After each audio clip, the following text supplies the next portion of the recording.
Well, good morning, church, and we're continuing on through Philippians, and we talked about Timothy yesterday, someone who's talked about in several places in Scripture as someone that Paul respects and serves alongside of and cares a lot about.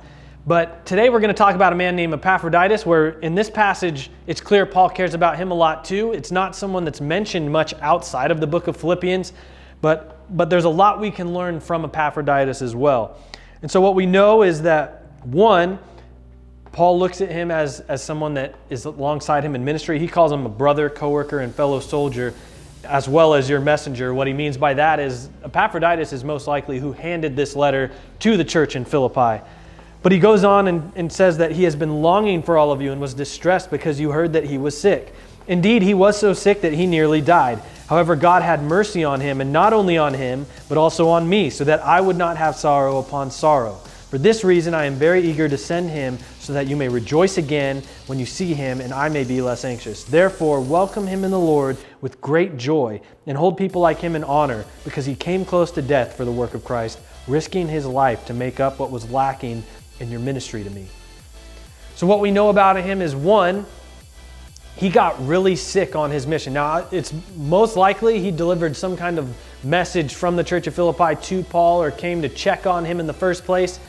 And what we see is he got really sick and almost wasn't able to do it. He almost died. But he did carry out that mission, and now Paul's sending him back, one, so that the church knows, hey, he's all right. You know, he was obviously very sick, and we know you heard about that and are worried about him. He is on the mend, and that's something worth rejoicing over. And he tells them to rejoice in what God's accomplished through him.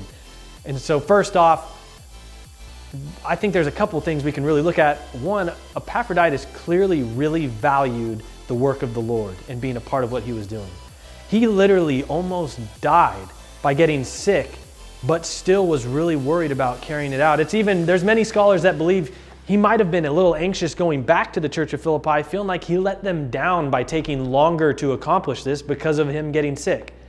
That's obviously something out of his control. It's not like he did anything that would have led him to get sick. And so knowing he cared that much about what God was doing and about God's work, that he felt guilty it took him longer because of something out of his control. I hope we all value the work of ministry as that important. But I think that last part is something all of us can resonate. The fact that they hadn't seen him for a long time, they were worried about him, and then he was being sent back to them to rejoice that they are together again, that the work of the Lord's being accomplished. And as we continue to get further along in this church at home stuff and being quarantined, starting to see the light at the end of the tunnel, I know it's going to be an incredible Sunday. It's going to look different when we first come back together. I know there's going to be different procedures and things that we have to go by. But man, it's going to be awesome to get to come together, to rejoice, to worship the Lord together, to celebrate what God's been doing, even as we've been in our own homes, what God's been doing in this community. And so I hope that's something that's an encouragement to you, that we can look to these men that are talked about in Scripture and try to reflect Jesus in the same way that they did.